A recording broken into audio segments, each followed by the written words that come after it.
This morning, we're getting you ready for summer. After our brutal winter, you'd think we wouldn't have as many mosquitoes. That's what I think. But this morning, we're finding out that's just not true.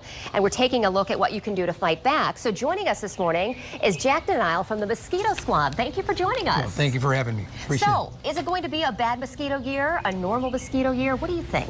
Well, if our phone calls are any indication, this will be another tough year, similar to last year, if not even slightly worse. Already you're hearing from people.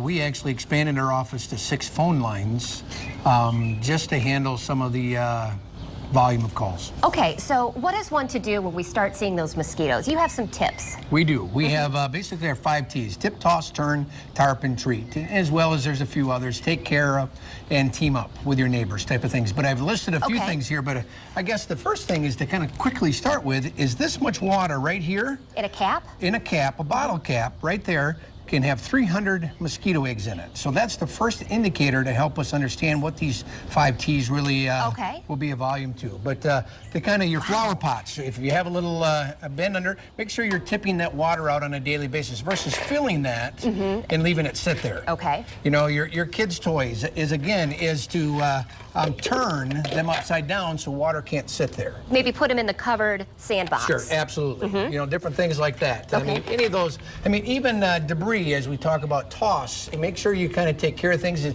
A swing set, even as drill holes in the bottom so water doesn't sit in there and stay there for a long period of time. What are the real dangers of mosquitoes? Are they dangerous or are they just annoying? Well, they're probably both, but the danger of West Nile is still very large in the western and the eastern, really, is Grand Rapids and Detroit area.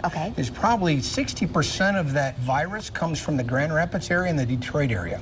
Talk about teaming up with your neighbors. What does that mean? How can you get your neighbors in on this fight? Well, the big part is making sure from a debris standpoint, if you're cleaning up your yards together, you're looking at leaf piles that are all moldy and wet, where they're going to breed and continue to have mosquitoes laying eggs. So that part of it. Taking care of your gutters, making sure that there isn't puddles stuck in the corners of your gutters, different parts of, just wood piles, cleaning up those type of things where they're going to harbor, as well as kind of looking at old logs, and if you're out in and just making sure you're kind of cleaning those things up. Now, what can you do for us? This looks like something from the Ghostbusters. Right. This is our blower, and this goes about 30 feet in the air and about 10 feet into wooded lot areas. So this kind of takes care of protecting and kind of creates an invisible barrier around your property. It doesn't mean that one neighbor or another, the whole neighborhood has to treat it. We can take care of about 85 to 90% guaranteed of mosquitoes, ticks and fleas, those type of things, in creating that invisible barrier around your yard. How long does that last? Is that something I want to do before a party, or is this something I want to do for the whole summer? Well, we have both. We're an 8 to 10 spray for the entire season. It lasts about 3 weeks. There isn't a product that lasts much longer than that. Mother Nature kind of tears it down. But we do parties, we do restaurants for their dining areas. We do a lot of wedding events, and those type of things. So a little bit of both. Jack, thank you so much for your advice today and your information on mosquitoes. I learned a lot. Brett, I learned confirmation here from Jack on what I've always known. The mosquitoes love me because I'm sweet.